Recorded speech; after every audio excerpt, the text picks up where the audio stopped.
Bueno, a continuación voy a empezar con lo que llamamos unidad 12.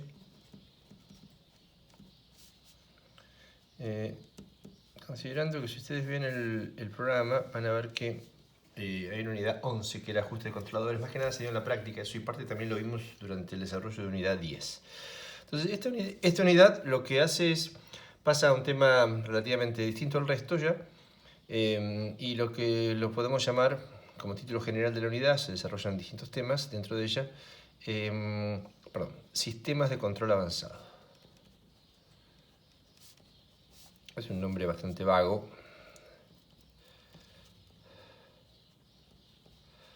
Avanzados, sistemas de control avanzados, que refiere a distintos tipos de sistemas de control que van, digamos, más allá de lo que hemos analizado con el control alimentado. Me gustaría igual previamente, sobre todo para permitir hacer un buen análisis de alguno de ellos, dejar algo claro en relación a lo que vimos en la unidad 10 con los diagramas de Bode. Algo simple, pero me gustaría puntualizarlo. Supongamos que tenemos un sistema de control, pensemos en uno de primer orden. El Bode para primer orden no tiene mucho interés, en realidad, sobre todo con control proporcional, digamos, con control proporcional, porque digamos, no hay posibilidad de que el sistema se estabilice, porque el desfasaje no corta al menos 180. Pero de todos modos lo que quiero ver es simplemente cómo se desplaza la curva de relación de amplitud en el gráfico, en la medida que modificamos la ganancia del controlador. Entonces imaginemos dos sistemas, en realidad es el mismo GP, es decir, el mismo proceso de primer orden, GP, que tiene un controlador proporcional, al cual yo le varío la ganancia. En el primer caso pongo KC1, en el segundo caso pongo KC2 y voy a considerar también para mi gráfico un tercer caso KC3. Es decir, tres ganancias de controlador distintas. La idea es esta, este es el que llamamos GOL. Producto de, sería, digamos, todo el lazo abierto, es decir, sería GC por GP por GF, perdón, por GP por GM, pero bueno, suponemos GM y GF igual a 1, así que me queda GP por GC. Estoy suponiendo que tengo el mismo proceso, es decir, lo que estoy cambiando es simplemente la ganancia del controlador, que es proporcional, ¿no es cierto? Control proporcional solamente. El proceso sería este. Entonces lo que yo quiero ver es qué pasa con las curvas de relación de amplitud. Algo que, digamos, me dirán, ya lo vimos. Bueno, no, quería hacer puntualizar una pequeña cosita nomás. Entonces, si hacemos, calculamos las relaciones de amplitud, claramente, están dadas de esta forma. Esto ya lo vimos varias veces. Estas son las relaciones de amplitud en función de la frecuencia.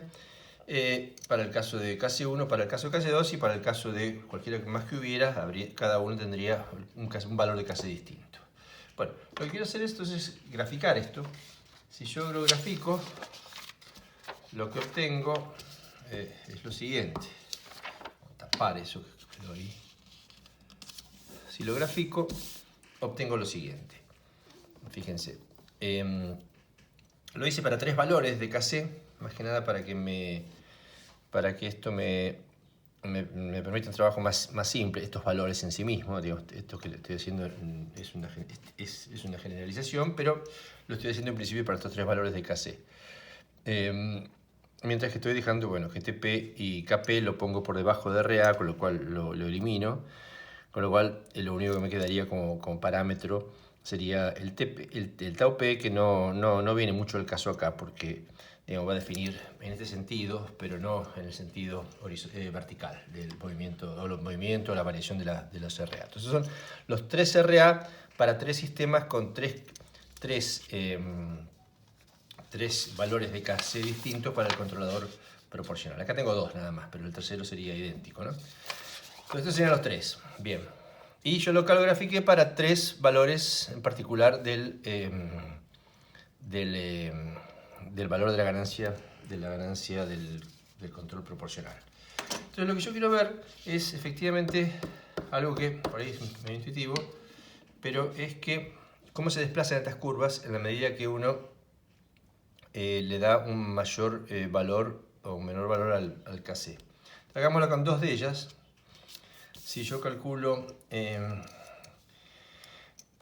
calculo los logaritmos. Recuerden que acá estamos graficando, si lo pensamos en términos lineales, es decir, lo pensamos en términos de log de RA, tal que efectivamente estas distancias representen la misma cantidad, tengo que pensarlo en términos de log de RA. Entonces lo quiero pensar en términos de log de RA, ¿por qué? Porque yo visualmente acá estoy viendo justamente y trabajando con curvas que están en una escala logarítmica, ¿no es cierto? Entonces, o es una escala logarítmica para RA o es una escala lineal para log de RA. Entonces, si lo quiero ver en una escala lineal, que es más fácil de entender, lo voy a ver como log de RA. Entonces, calculo el log de RA de los anteriores, ya lo hicimos varias veces, y simplemente obtengo esto. No voy a hacer las asíntotas ni nada acá. Acá lo que quiero ver es qué distancia hay entre las curvas en cada caso. Agarramos acá el caso de la 1 y la 2, ¿no es cierto? Entonces fíjense que si calculo el log de RA1 sobre Kp, que sería dividido sobre Kp acá, hago log, me queda el log de Kc1 menos log de la raíz de menos log de 1 sobre la raíz esta,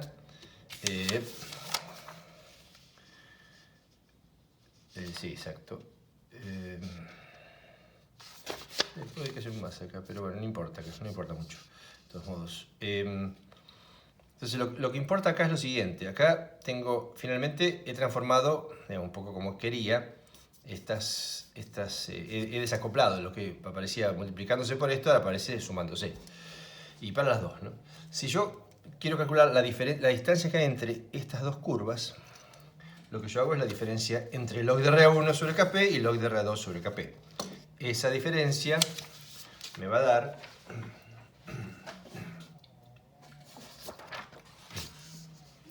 esto.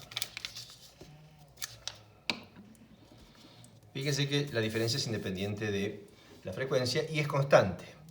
Es constante, es el log de Kc1 sobre Kc2. En el caso de Kc1 sea 10 y Kc2 sea 1, es el log de 10, que es 1. Es decir, la distancia entre esta y esta, acá Kc1 y Kc2, 1 y 2, entre esta y esta es 1. Y uno lo ve acá, este 1. Y este 1 se preserva, visto en escala lineal. Entonces, mirando el log. Si uno mirara el RA, claramente no. Mientras que acá la distancia es de 1 a 10 es 9, acá la distancia es mucho más pequeña, ¿cierto? Entonces, en términos de escala logarítmica, y cuando yo trabajo sobre una escala logarítmica, estas curvas se desplazan directamente en forma sin deformarse, es decir, se desplazan en forma vertical. Es decir, a medida que yo modifico el Kc, las curvas se desplazan en forma vertical, manteniendo entre ellas una distancia constante en todos los valores de omega. Entonces, para cada valor de omega, la distancia esta es la misma en esta escala, ¿no es cierto? En esta escala. Fíjense que si vengo acá abajo, la distancia que hay entre este y este, que sería esta distancia, es igual que la distancia que hay acá. ¿Está bien? Porque acá tengo 0, 1, hay una distancia de 1, y acá abajo tengo entre 1 y menos 1 y menos 2, hay una distancia de 1. ¿Está bien? Es decir, el módulo me refiero, ¿no? Entonces lo que hizo la curva fue moverse en este sentido a medida que yo subía o bajaba el valor de Kc. Bien, esto me va a servir para analizar lo que quiero ver, digamos, a continuación, que es qué pasa cuando quiero controlar un sistema con una demora.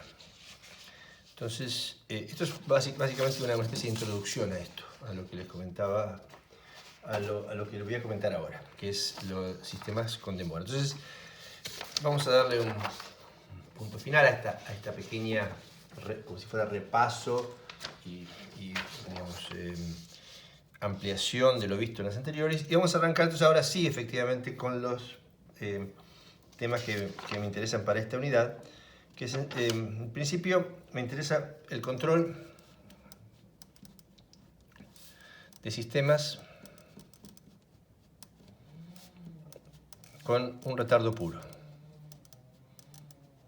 Yo estuve haciendo, más que nada, control de sistemas de distinto tipo, pero nunca apunté al al tema del retardo puro. ¿Qué quiere decir? En realidad, lo que yo hice cuando planteé los controladores proporcionales integrales derivativos, que los tomo como los controladores generales, los que se aplican en todos los casos y que en principio no miran al proceso en cuanto a su estructura, sino que, digamos, simplemente una vez que, digamos, uno los coloca, los diseña, los prepara, los considera como aptos, lo que uno hace es ajustar sus parámetros de forma tal de cumplir determinadas restricciones, fundamentalmente cuestiones relacionadas con velocidad de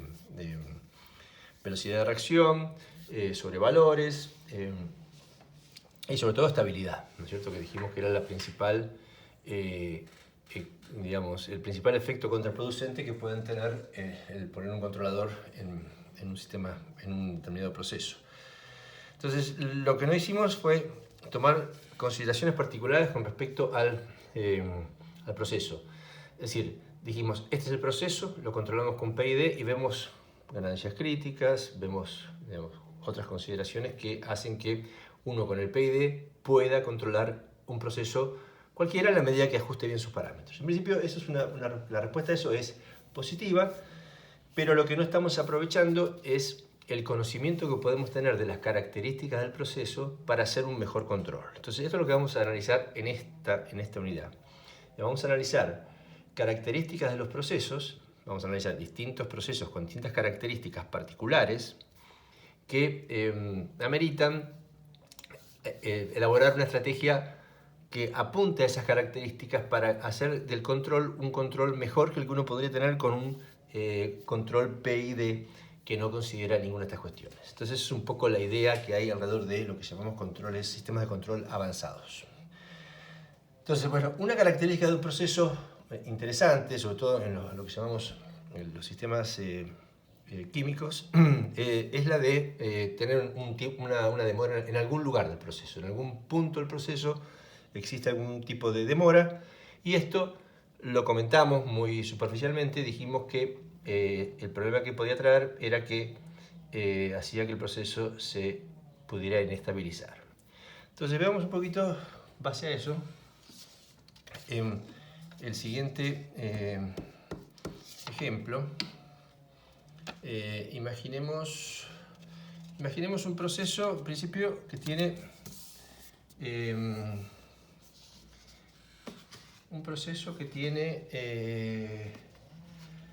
bueno, esto es un poco más general primero. Esto ya lo habíamos visto antes. Un GOL, esta es la función de transferencia de lazo abierto, es la que me interesa analizar a través del diagrama de Bode o de cualquier método de respuesta a frecuencia.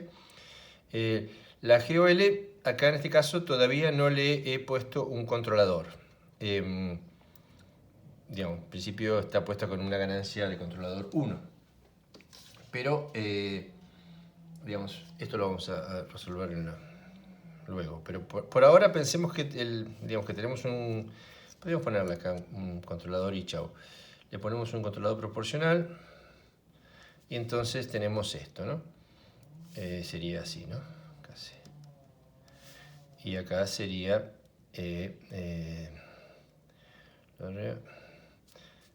más el log de KC.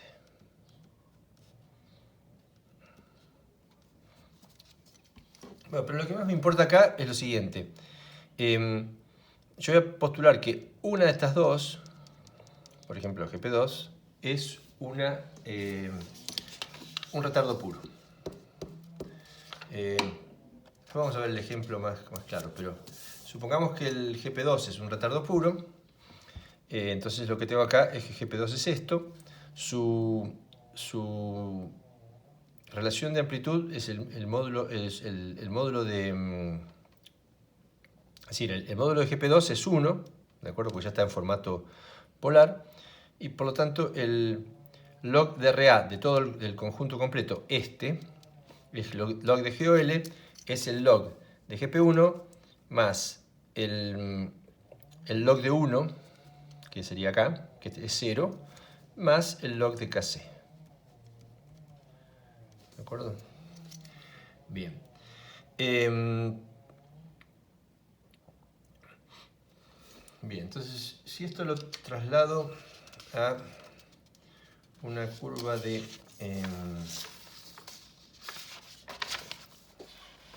lo traslado a una curva, a un diagrama de Bode.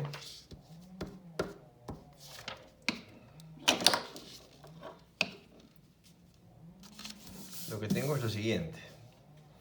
Acá ya, bueno, un poco reconvertí esto y le puse el KC que había dejado de ponerle el inicio de todo, que después lo fui agregando, ¿no? KC, aparece sumado acá y aparece sumado acá.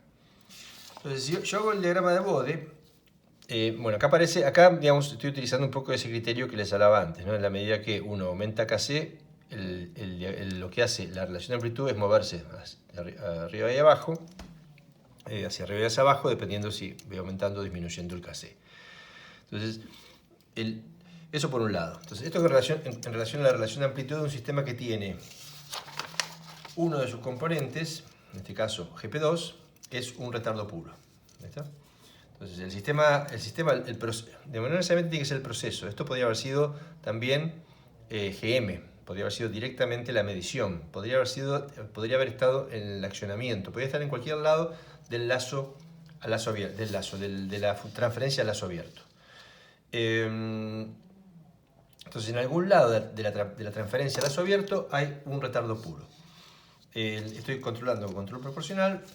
Eso no producía ninguna falta de generalización, porque si había un control que no era proporcional, yo metía todo el resto adentro del proceso.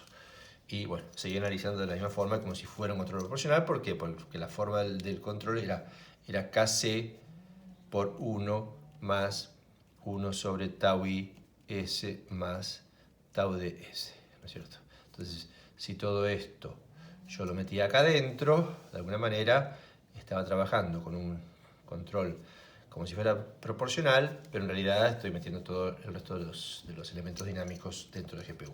Y este es el retardo puro. Entonces estoy en esta situación y lo que tengo acá en este ejemplo claramente es que el desfasaje, fíjense que el desfasaje tiene dos componentes, el componente del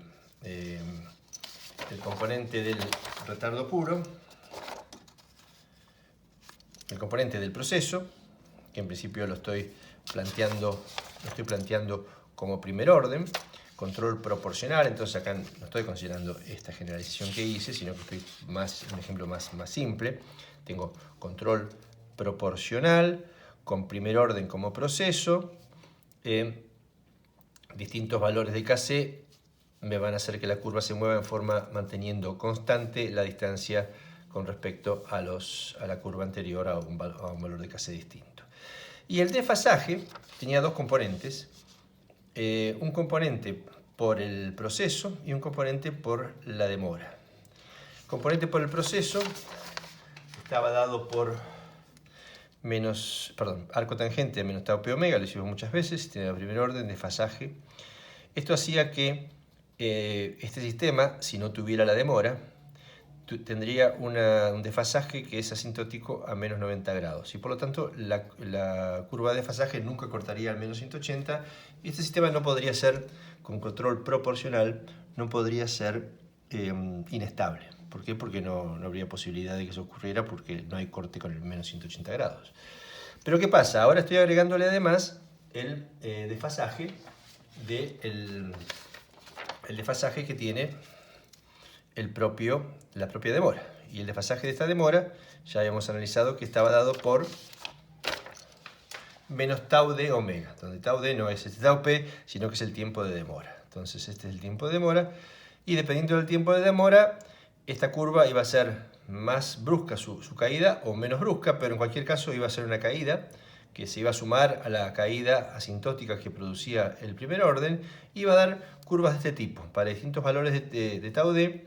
Cuanto más el valor de tau d es más grande, es decir, creciendo en este sentido, la caída es más brusca y más rápido. Cuando digo más rápido es a una frecuencia menor, la curva de desfasaje corta a menos 180 grados. Entonces, bueno, lo que vemos acá es que según la demora y la combinación de la demora y el KC, existe la posibilidad de que el sistema sea inestable. Es decir, algo que no era posible en el sistema de primer orden con un controlador proporcional, lo hacemos posible en un sistema de primer orden con demora, con un controlador proporcional. ¿Por qué? Porque a esta cantidad de demora, la frecuencia, digamos, crítica es esta, y el corte del 1 es este, y entonces la ganancia Kc3 es la máxima ganancia que puedo ponerle a un sistema que tiene estas características. En principio, tau p se mantiene constante, con una demora de t de 1, la máxima ganancia que puedo ponerle es Kc3. Si la demora se hace más pequeña, la caída es menos brusca, el corte se da a una frecuencia un poco más alta, y entonces puedo jugar con la ganancia hasta un valor Kc2, mayor que Kc3. Y así sucesivamente, en la medida que la demora es más pequeña, la ganancia es más grande. Pero lo que queda, bueno, claro acá es que los sistemas con demora, independientemente de cuál es el proceso principal, la demora es la que termina definiendo la posibilidad o no que haya inestabilidad. Es decir, si hay demora, para alguna frecuencia, para algún valor de ganancia, va a haber inestabilidad indefectiblemente. ¿Por qué? Porque, digamos, yo siempre voy a poder, si en la medida que yo cambie la ganancia y la siga aumentando, va a cortar al 1. Es decir, uno puede decir, bueno, arranco acá con una ganancia aún más pequeña. Pero bueno, si yo aumento la ganancia, y recuerden que las curvas se mueven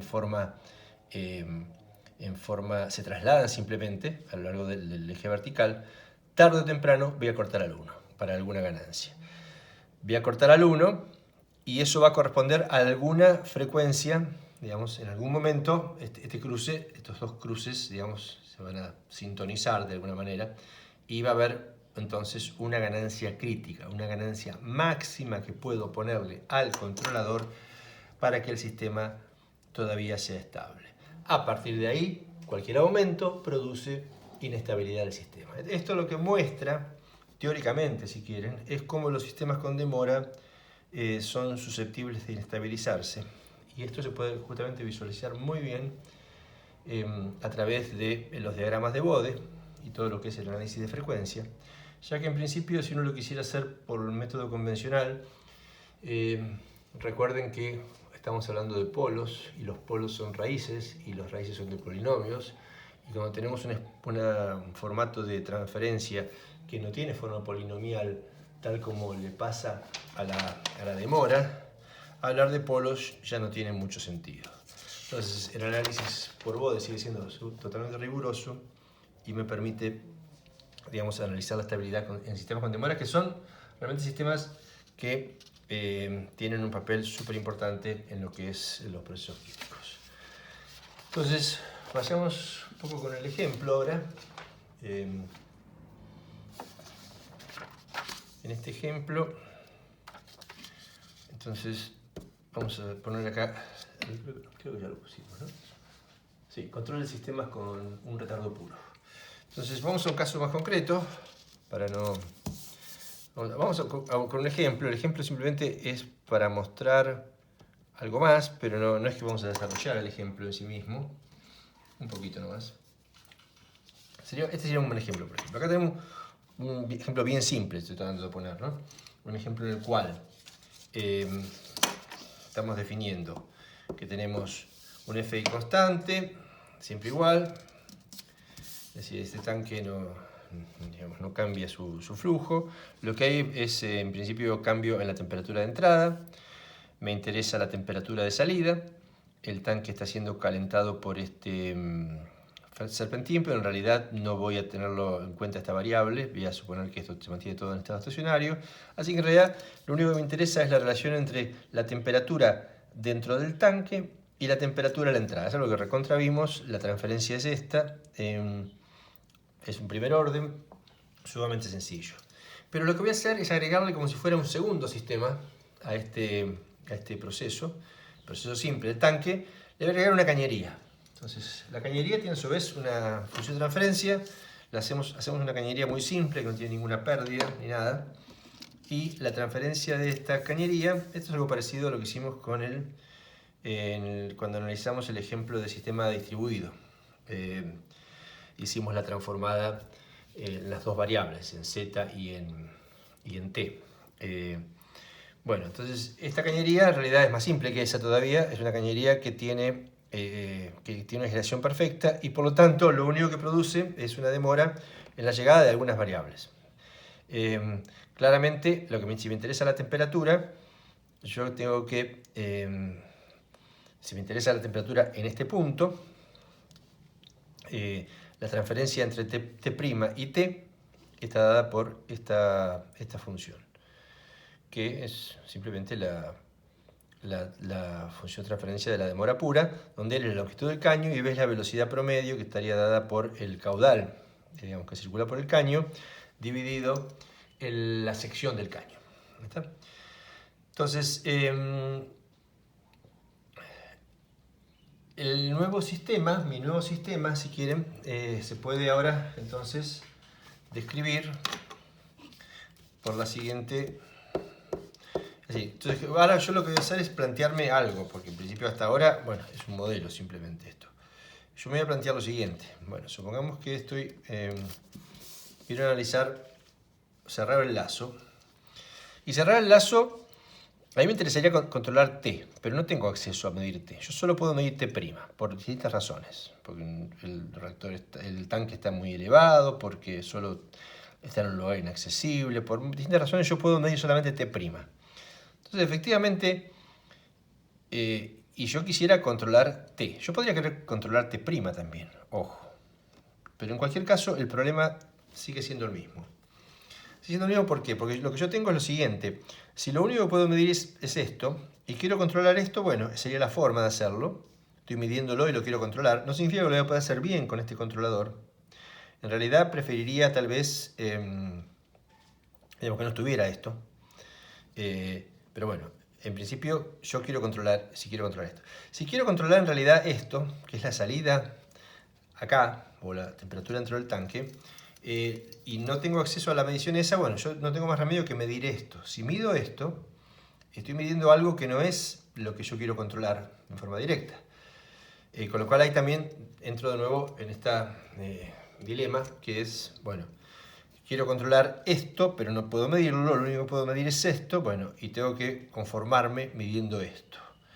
Lo que puede pasar acá es lo que estamos señalando en estos gráficos. Es decir, por ejemplo, esto va a poner una limitación a mí, si la demora fuera, vamos a suponer, muy grande, esta curva caería muy fuertemente, la frecuencia de corte sería muy pequeña, la curva caería muy bruscamente si la demora fuera muy grande, y yo tendría que elegir una ganancia de controlador muy pequeña para poder satisfacer el criterio de estabilidad. Y eso, digamos, probablemente atentaría contra la performance del comportamiento del sistema controlado en otros aspectos. Digamos, resolvería el problema de estabilidad, pero no resolvería otras cuestiones. Entonces, cuando uno tiene esta situación, y acá estoy planteando que esto aparece como casi parte del proceso, digamos, es como parte del proceso, podría aparecer acá también, era un poco lo que les decía antes, pero bueno, no planteamos un escenario demasiado abierto. Vamos a plantear que es parte del proceso, que yo solo puedo medir acá, que quisiera controlar esto, entonces no me importaría no medir acá. Ojalá pudiera medir acá, pero no puedo. Entonces, ¿qué puedo hacer acá? Entonces, para resolver el tema de que aparezca una demora tal que haga que el sistema tenga muy pocos grados de libertad en cuanto a aumentar y a tener una ganancia de controlador más grande. Es decir, una demora que me limite demasiado la ganancia del controlador. Bien, entonces lo que planteo acá como solución a esto, es lo siguiente.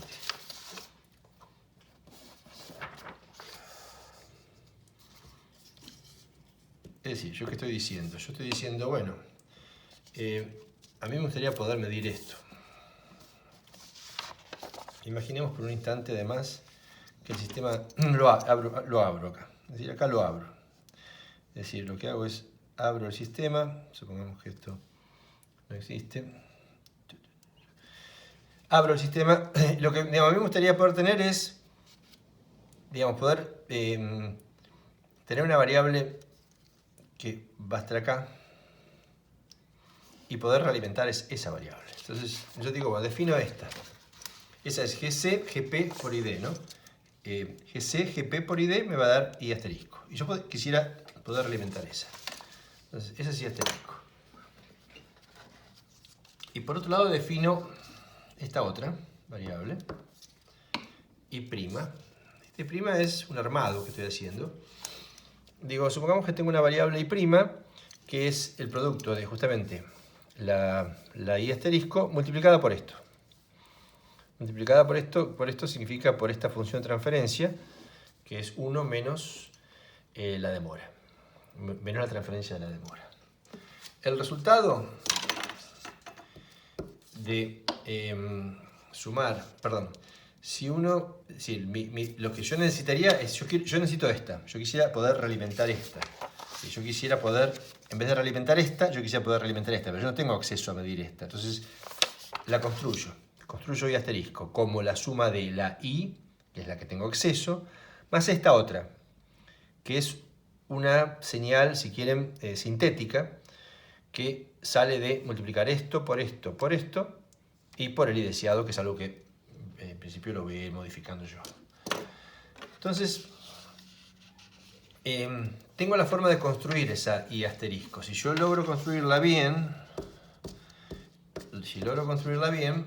la voy a poder usar para la realimentación en vez de usar el I. ¿Qué quiere decir eso? Lo siguiente. Y ahora vamos al método. Entonces, esto es lo que tenía. GC, GP, la demora, y este era el I, ¿no es cierto? Por acá salía el I. Entonces ahora yo tomo el IS, que es este, y le voy a sumar el I'. El I' dijimos que el I' era ID, GC, ID, el I' es ID, GC, GP, 1 menos E a la menos TDS. Es decir, el producto ID por esto me da el I'. El I' sumado al I me da el I asterisco. Entonces ahora no voy a realimentar más el I como estaba haciendo antes. Voy a realimentar el I asterisco. ¿Está? Es decir, lo que hago es, bueno, el I asterisco ya no tiene más demora. Fíjense que la demora se fue del I asterisco. La demora estaba antes, cuando yo calculaba el I original, pero ahora el I asterisco ya no tiene más la demora, justamente, lo definí como para que no la tenga y lo sinteticé justamente para que desaparezca la demora. Simplemente si uno ve que hace la suma de esto más I, claramente la demora desaparece y aparece esto. Entonces el I asterisco no tiene más la demora. Entonces es como si es igual a que si yo estuviera midiendo en este punto. Ahora podemos hacer alguna serie de salvedades, pero en principio, si yo logro sintetizar esta señal, que sería lo que yo construyo tomando el M, esto es el M, recuerden acá, el M, multiplicándolo por esto, sumándole el I, obtengo el I asterisco. Y luego, el sistema que me quedó a mí acá está compuesto por el sistema real, el sistema físico, más un sistema, puesto en paralelo con él un sistema sintético, que puede ser una computadora, puede ser algún mecanismo que me permita realizar este cálculo, un algoritmo que me permita realizar este cálculo. Puesto en paralelo esos dos, el comportamiento del conjunto de estas dos transferencias puestas en paralelo es un sistema sin demora. Entonces lo que yo te digo ahora es, voy a cerrar el lazo, voy a recién ahora cerrar el lazo de un sistema que no tiene demora, donde yo estoy midiendo el I asterisco. Es un sistema que en principio, el que está entre punteados, se comporta como si fuera simplemente esto. ¿Está? Fíjense, está acá, lo que está entre punteados, si uno calcula fácilmente, va a encontrar que es la transferencia del punteado acá, entre I asterisco y M, es GP directamente. ¿Está? Entonces yo lo que hice fue, como medio morderse la cola, pero esencialmente lo que puse es lo que llamamos acá un compensador. Un compensador que me permite, me transforma, digamos, el problema. Es decir, lo que hace es retira del lazo la demora y la pone por fuera. Es decir, el nuevo sistema, la demora, no es que no existe, pero digamos, se torna totalmente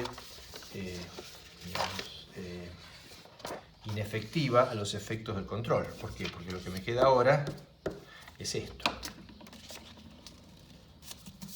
Lo que me queda ahora es esto. Es una simple. Si yo manipulo un poquito acá, voy a encontrar justamente que lo que tengo es que digamos, el I asterisco, es decir, la transferencia entre esto y esto es GP, lo que dijimos antes. Yo estoy tomando como la medida de I asterisco y obviamente I asterisco multiplicado por la demora me va a dar el I, por definición. Entonces lo que yo tengo ahora es un sistema así, estoy controlando este sistema. Es decir, ¿qué hice? Artificialmente es como que mudé mi medición, que la tenía acá, la mudé acá, artificialmente. En realidad yo no estoy realmente llevando el sensor que tengo acá a este punto. Lo sigo teniendo acá, pero los efectos del control es como si lo tuviera dentro del reactor o ahí nomás a la salida sin ningún tipo de demora. Claramente esto es muy lindo. Digamos, este compensador, digamos, el esquema de compensador, que lo vamos a llamar compensador de Smith. Entonces esto se llama compensador de Smith.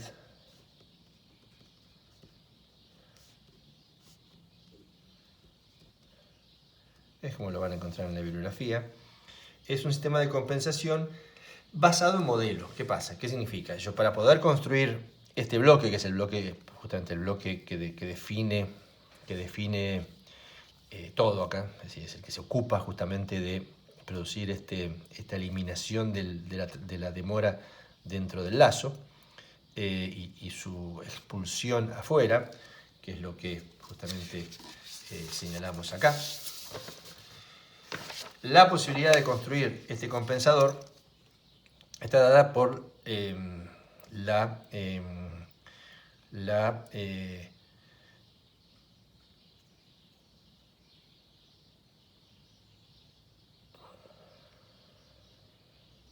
está dada fundamentalmente por tener disponible los valores tanto de la demora como de la transferencia del proceso, no solo los parámetros que la componen, sino hasta la estructura. Si no, recuerden que los procesos puestos en transformada de Laplace y lo mismo las demoras son todas idealizaciones del sistema real que pueden estar lejos de la realidad.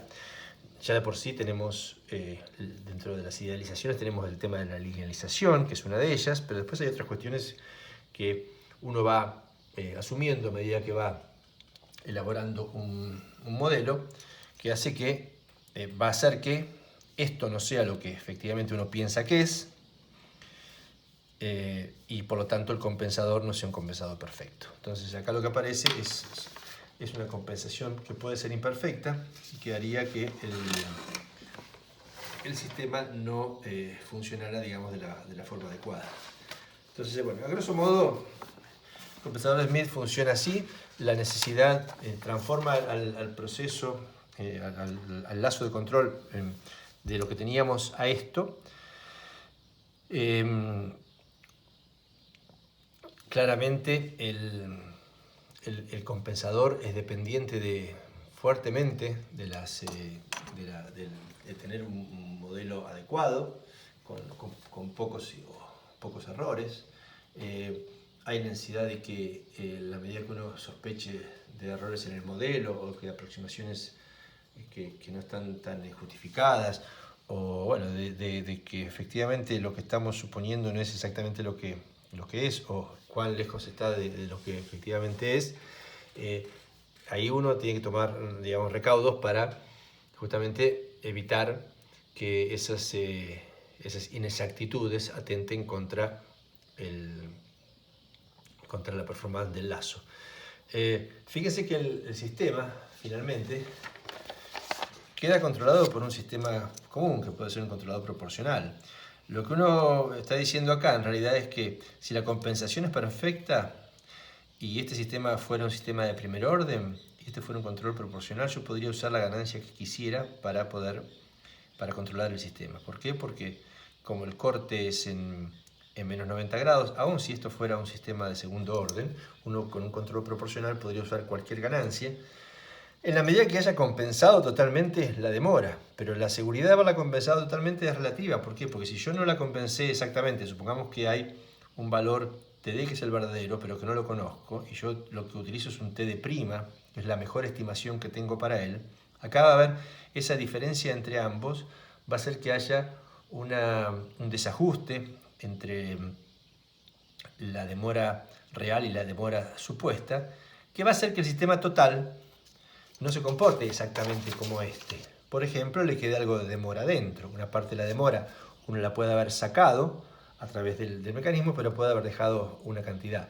Por lo tanto, cuando están esas dudas, y siempre conviene hacer un análisis de cuáles son los márgenes de certeza que uno tiene con respecto a los parámetros y sobre todo con respecto a la bondad del modelo.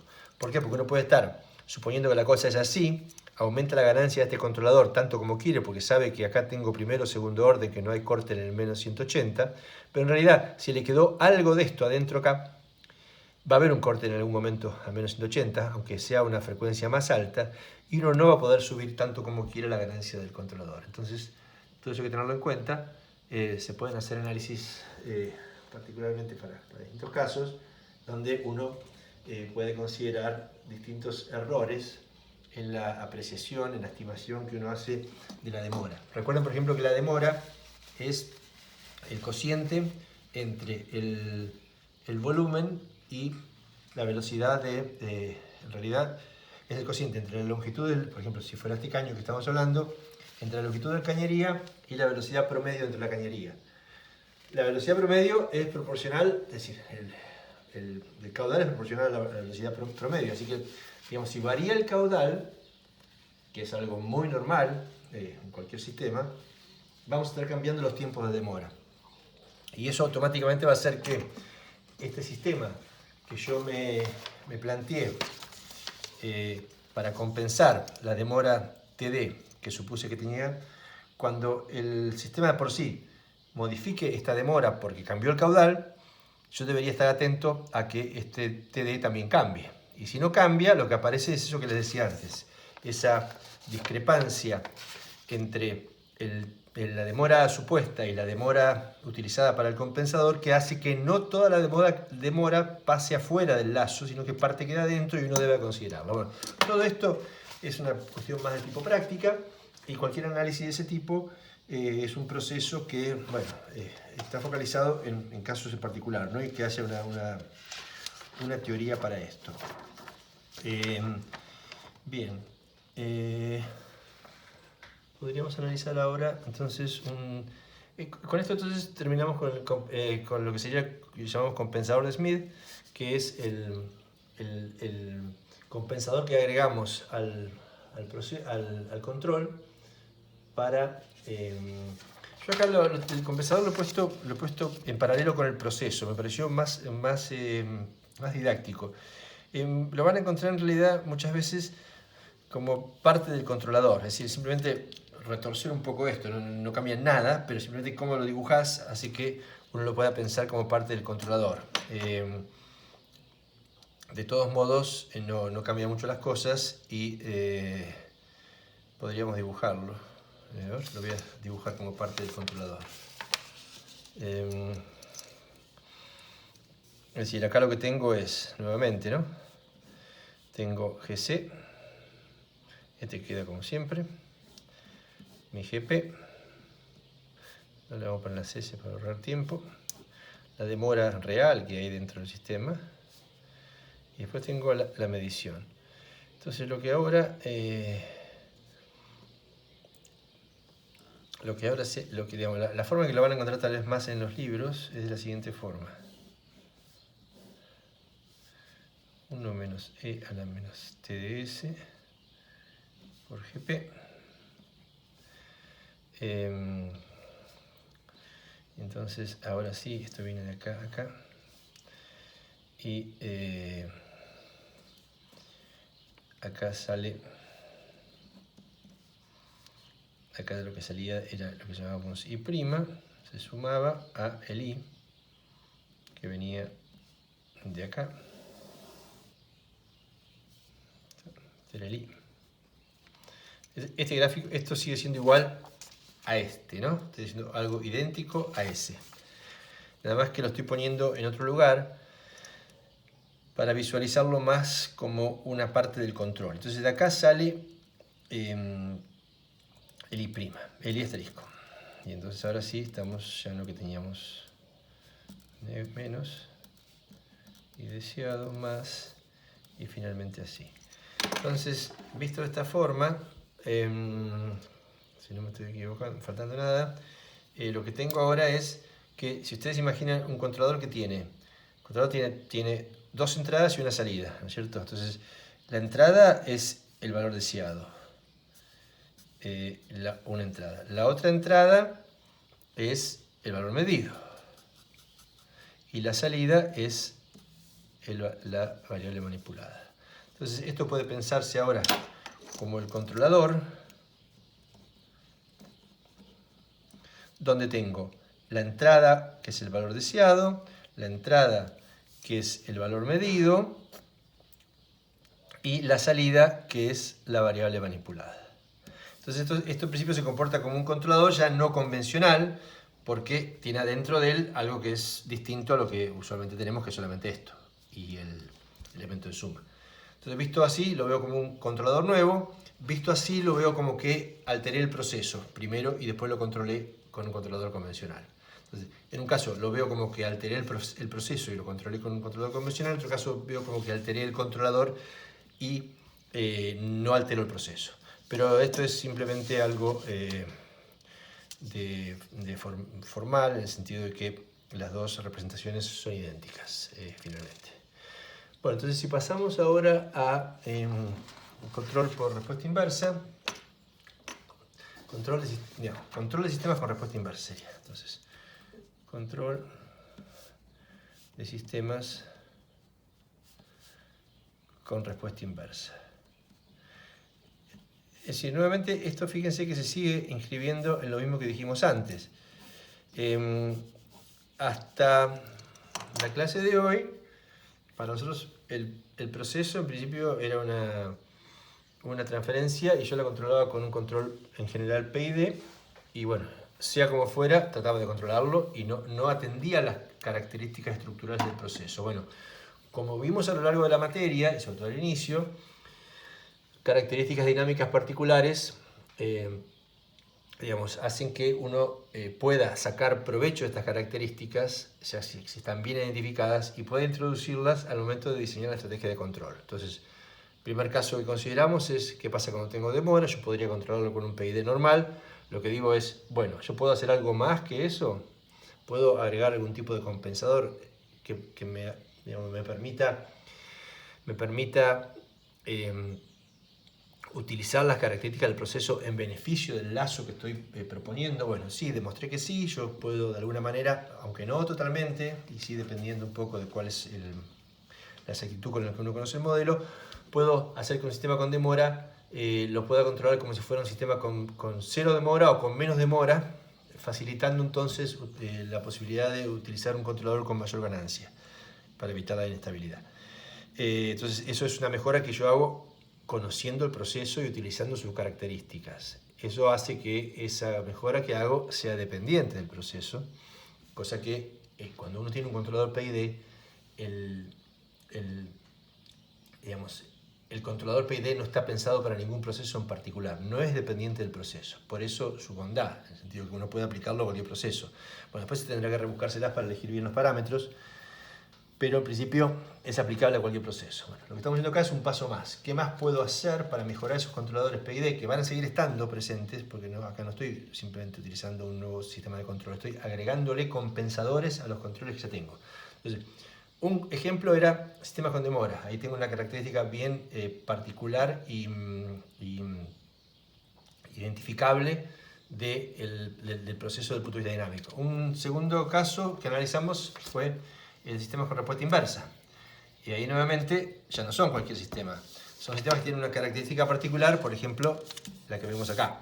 Este es un ejemplo de un sistema con respuesta inversa, donde aparecen dos sistemas, en este caso el primer orden, puede ser de cualquier otro orden, que se contraponen, y si uno analiza para el caso particular de primer orden, esta condición entre las constantes de tiempo y las ganancias hace que el sistema tenga respuesta inversa. ¿Qué dijimos que era respuesta inversa? Bueno, la respuesta inversa a lazo abierto es cuando el sistema,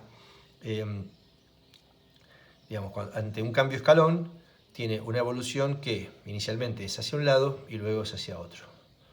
Entonces, independientemente de hacia dónde vaya después, esto es así. Este sistema tiene respuesta inversa. Estoy suponiendo que si esta condición se da, este sistema, a lazo abierto, tiene respuesta inversa. Si se comporta de esta forma ante un salto escalón, lo vimos cuando analizamos sistemas con respuesta inversa. Y lo que dijimos, así como dijimos que la demora produce inestabilidades, y es una de las principales fuentes de inestabilidad en un lazo de control, la respuesta inversa también. No lo vamos a demostrar, no es tan directo tampoco, pero un poco lo hicimos intuitivamente. Dijimos, bueno, ¿qué pasa? El controlador ve que la variable va para un lado, y entonces trata de ir para ese lado o compensar para ese lado, pero de golpe la variable empieza a ir para el otro. Entonces eso justifica un poco cualitativamente que uno pueda pensar que los sistemas con respuesta inversa tienen problemas de control, es decir, pueden volverse inestables y no son fáciles de controlar.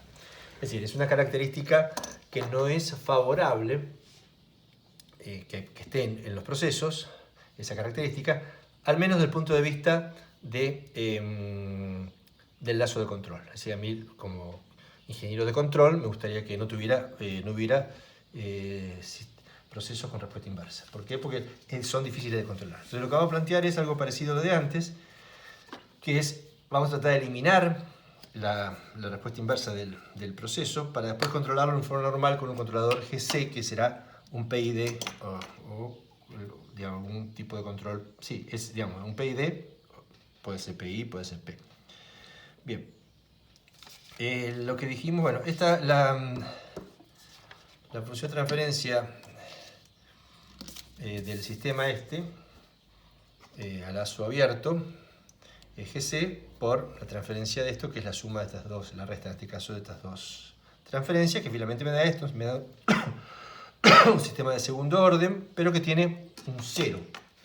Recuerden que los sistemas de respuesta inversa primero tienen que tener algún cero para poder mirarlo, el cero como era, y además el cero tiene que tener ciertas características. Bueno, es decir, esta es la transferencia de esto, ¿no? De esto. Y esta tiene respuesta inversa si ocurre lo que decimos acá. Bueno, y sí, si uno utiliza estas condiciones, calcula el cero. Recuerden que para que el sistema tenga respuesta inversa, tiene que tener un cero positivo, por lo menos. Con un cero positivo es suficiente para que tenga respuesta inversa. Entonces lo que vemos es que si ocurre esto, el cero de esta función de transferencia, lo que es la raíz del numerador, que es igual a esto, es mayor que 0 si ocurre esto. ¿Está bien? Claramente lo que tenemos es que K1 es mayor que K2. Si K1 es mayor que K2 por esta condición, si K1 es mayor que K2, esto es positivo, es decir, esto es positivo, y Tau1 K2 es mayor que Tau2 K1, así que esto es negativo. Y como este es un menos, esto es positivo. Entonces, este sistema, dada esta condición, tiene respuesta inversa a lazo abierto, siempre estamos hablando, y lo que vamos a hacer es justamente lo mismo que hicimos antes, plantear algún tipo de compensación que me permita eliminar esa respuesta inversa, hacer que el sistema no tenga más respuesta inversa. Y así hacemos igual que antes, entonces. Planteamos un control de esta forma.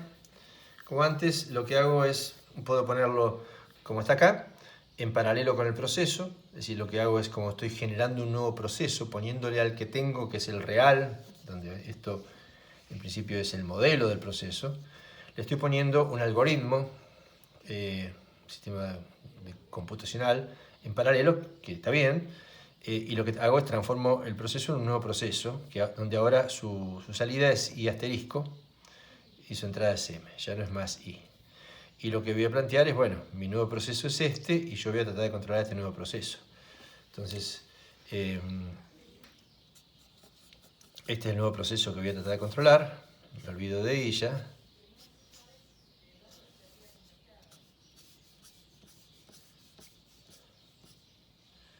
Ahí está. Es decir, esto es I asterisco ds, que va a ser lo que voy a realimentar. Entonces, el nuevo proceso, lo que yo voy a tratar de hacer es que no tenga respuesta inversa.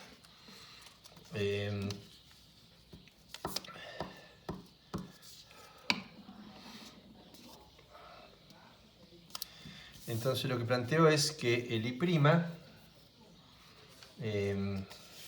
planteo que este I' que tengo acá, por ahora planteo que sea esto. No estoy diciendo mucho más, simplemente acá estoy viendo cómo se calcula. Es ID por GC por esto, ¿no? Ahí tengo I', por un lado. Defino esa variable.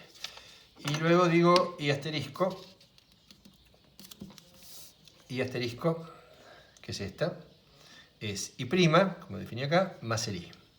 Si hago la cuenta me da esto que tenemos acá, donde aparece GC multiplicando a todo. Aparece GC multiplicando a... así, la nueva transferencia...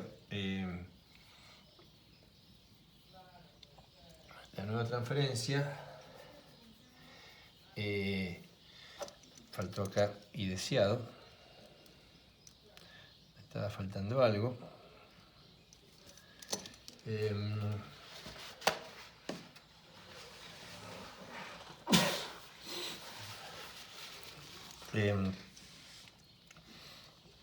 Bueno, entonces el I asterisco es GC, es decir, es ID por GC por este paralelo, estas son tres en paralelo, o esto con esto en paralelo, finalmente para dar el I asterisco, ¿no? Si para dar el paralelo es todo esto, ¿no? El paralelo es esta es la transferencia del paralelo, esta es la transferencia del controlador, que es un controlador convencional, y esto es el ID, que bueno, es la entrada al sistema. Si de nuevo estoy en la situación en la cual esto está a lazo abierto, entonces bueno, ahora lo que yo tengo es, digamos, lo que digo es, bueno, ¿qué estoy controlando? Bueno, ahora estoy controlando esto, mi GP, mi nueva GP, o proceso, o sistema, lo estoy controlando con esto, y esta es mi nueva. Y entonces ahí lo que uno puede ver fácilmente es que si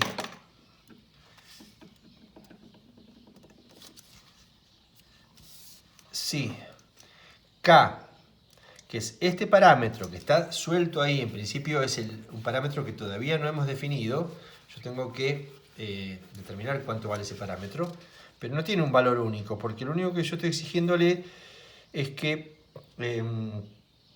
lo que le estoy exigiendo simplemente es que haga que el sistema deje de tener un cero positivo. Sí, deje de tener su cero, en este caso, acá tiene un solo cero positivo. Entonces, ¿qué ocurre? Lo que yo puedo demostrar fácilmente es que si K es mayor o igual a esto, claramente digamos, no hay mucha vuelta que darle. Si K es mayor o igual a esto, se ve claramente que el cero de la transferencia,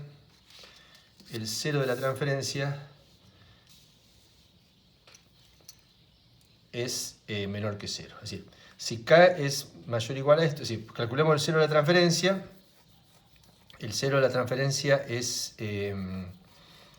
este, es decir, de esta transferencia, ¿no? El cero es este. Y si ocurre esto, si ocurre que el K, este que está acá, es mayor o igual que esta relación, este 0 va a ser menor o igual que 0.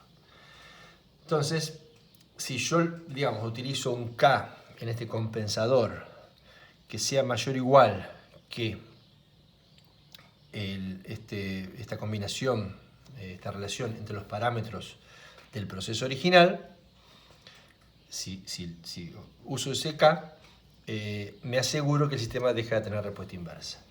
Fíjese que, contrariamente a lo que pasaba en el caso del compensador de Smith, lo que acá está pasando es que yo necesito que un parámetro que está, digamos, medio todavía libre acá adentro, sea mayor o igual que algo, con lo cual tengo mayor grado de libertad. Yo no necesito que sea exactamente igual a algo.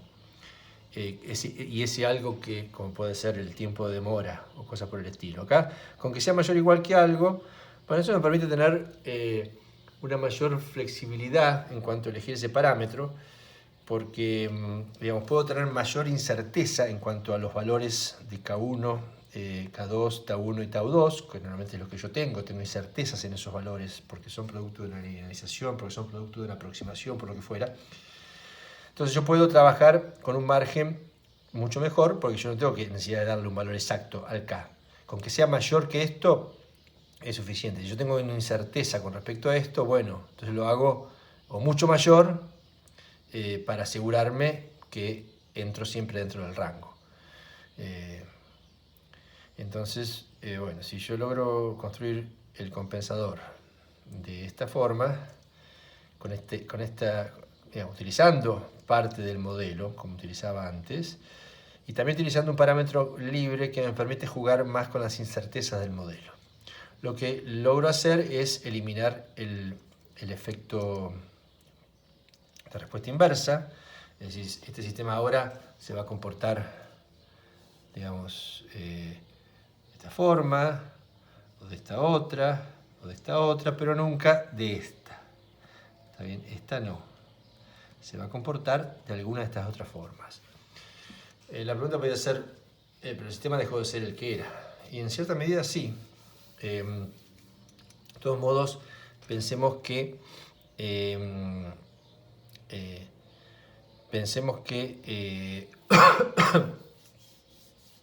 lo que estoy haciendo en realidad estoy modificando las características del propio proceso, metiendo este efecto, esta compensación. Por supuesto que si esto era una temperatura, esto seguirá siendo una temperatura, claramente.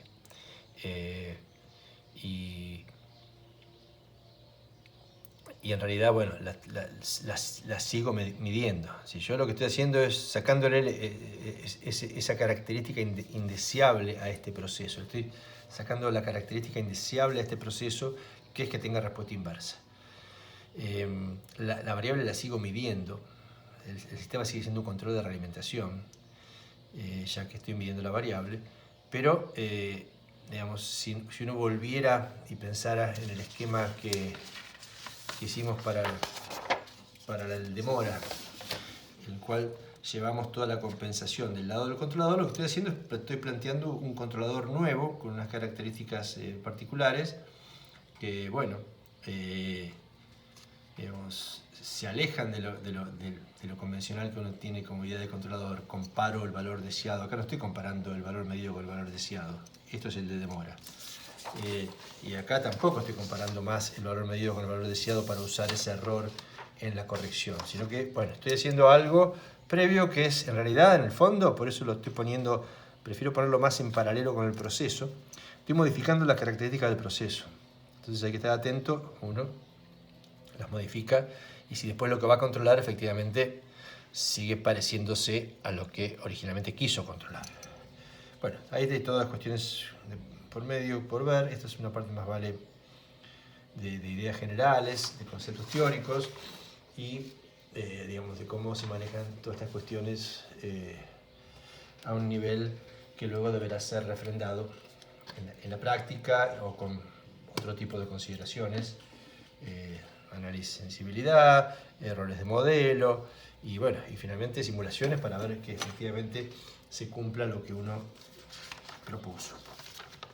Bueno, entonces vamos a cortar acá y voy a hacer una última clase de unidad 12 luego para terminar con lo que sería sistemas de control con lazos para iniciar, para contarles un poco de lo que son los sistemas de control con lazos múltiples y con eso quedaría cubierto todo lo que va a ir al parcial. Entonces, bueno, hasta la próxima.